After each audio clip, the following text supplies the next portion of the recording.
Assalamu alaikum wa rahmatullahi wa barakatuh.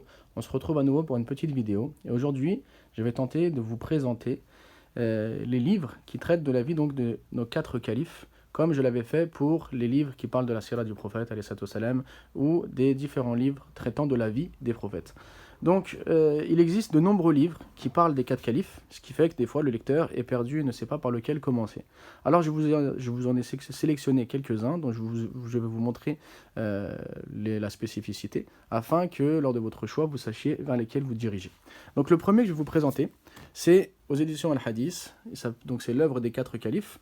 C'est un livre excellent, car il est très simple, écrit dans un style très agréable, ce qui fait qu'une personne qui veut débuter dans la lecture ou dans l'étude donc de la vie des quatre califes trouvera tout ce qu'il a besoin dans ce livre. Donc l'auteur nous a brièvement parlé de la biographie de Abu Bakr, de Omar, de Othman et de Ali, et ensuite il est rentré dans les détails de l'œuvre de ces quatre califes, à savoir ce qu'ils ont fait lorsqu'ils avaient la communauté musulmane sous leur responsabilité. Donc c'est vraiment un livre qui se lit facilement, qui est très court, mais en même temps on ne reste pas sur sa faim. C'est-à-dire qu'il nous donne les détails minimum à connaître, sans allonger son propos, mais sans que justement la personne, après avoir lu ça, s'interroge encore. C'est-à-dire qu'il a vraiment fait un concentré, un condensé qui est, je pense, excellent pour commencer.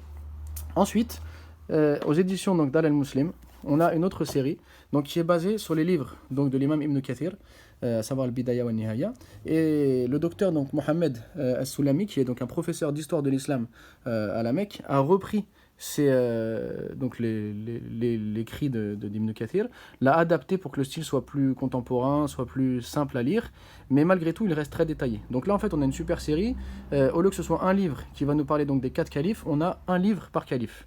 Et ce qui est bien, donc, c'est que l'auteur va rentrer dans beaucoup plus de détails sur la biographie donc, de chacun d'entre eux et sur les œuvres qu'ils ont réalisées durant leur califat.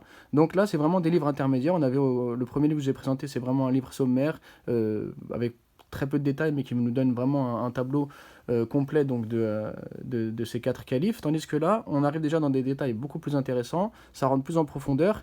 C'est idéal pour une personne qui, après avoir lu le premier livre que je vous ai présenté, a envie d'en savoir un peu plus, de rentrer dans plus de détails.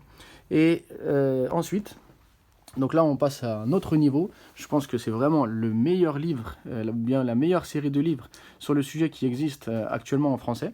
Donc ils sont écrits par le docteur Sallabi, qui est un spécialiste dans l'histoire, qui a écrit énormément dans l'histoire, qui a une véritable méthodologie donc d'historien, tout en ayant une méthodologie donc d'homme religieux, d'homme de science, qui fait qu'il va nous classer, donc va déjà nous traiter en détail de la biographie donc, de chacun des califes, des œuvres qu'ils ont effectuées donc, durant leur califat. Il va répondre aux mensonges qui peuvent être racontés ou répandus sur tel ou tel calife. Il va analyser les récits pour montrer ceux qui sont authentiques de ceux qui ne le sont pas. Il va également tirer les leçons donc de leur vie et de leurs œuvres à chaque fois pour que la personne qui lise ça, qui lise donc ces livres, ne reste pas juste avec des notions globales et rapides sur leur vie, mais que vraiment ils puissent s'imprégner de leur vie, dans son quotidien, dans la société dans laquelle il vit. Donc c'est des livres extrêmement riches. Là, on a vraiment un travail de savant, un travail d'historien. Je pense que c'est les livres à avoir impérativement. Là, c'est le plus haut niveau donc, de tout ce qu'on peut trouver. C'est des livres très détaillés, très agréables à lire, dans un style qui reste certes un peu plus académique que les autres qui sont très vulgarisés. Mais vraiment, là, après avoir lu ça, vous ne pouvez pas du tout rester sur votre faim. Vous avez découvert, je ne vais pas dire tout, mais quasiment tous les aspects donc, de la vie, que ce soit au niveau biographique, au niveau des actions et des œuvres qu'ils ont accomplies donc, pour la communauté musulmane. Et surtout, ce qui est intéressant, c'est qu'à chaque fois, à chaque chapitre, ils nous donnent les leçons à tirer donc, de la vie de chacun de ces califes et de leurs œuvres. Donc là, vous voyez, il y a beaucoup plus donc de sujets traités, puisqu'on a un livre sur Abu Bakr, deux sur Omar, un sur Othman, deux sur Ali, un sur Al-Hassan, le fils de Ali, et un sur Omar ibn Abdelaziz. Bien sûr, bon, c'est vendu par pack, mais c'est également disponible.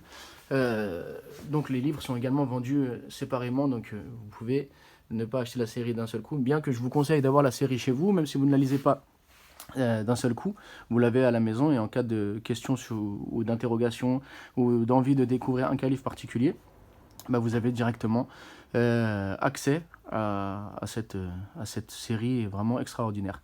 Ensuite, je vais terminer rapidement avec ce livre-là, Les dissensions entre les compagnons, puisque quand on étudie la vie des compagnons, il est très important d'avoir des repères et d'avoir une méthodologie, et c'est ce que le Cheikh Athman Khamis nous propose à travers ce livre. Quelle est la méthodologie que les musulmans doivent avoir lorsqu'ils lisent et qu'ils étudient l'histoire? Donc c'est un livre excellent pour nous donner une bonne base et une bonne méthodologie, et ensuite pour répondre aux divergences ou autres qu'il y a pu avoir entre les compagnons, comment les comprendre, qu'est-ce qui est authentique, qu'est-ce qui ne l'est pas, et quelle est la croyance que le musulman doit avoir au sujet des Sahaba. Voilà, en espérant que cette vidéo vous a plu, et à bientôt pour une prochaine vidéo, Inch'Allah. Assalamu alaikum wa rahmatullahi wa barakatuh.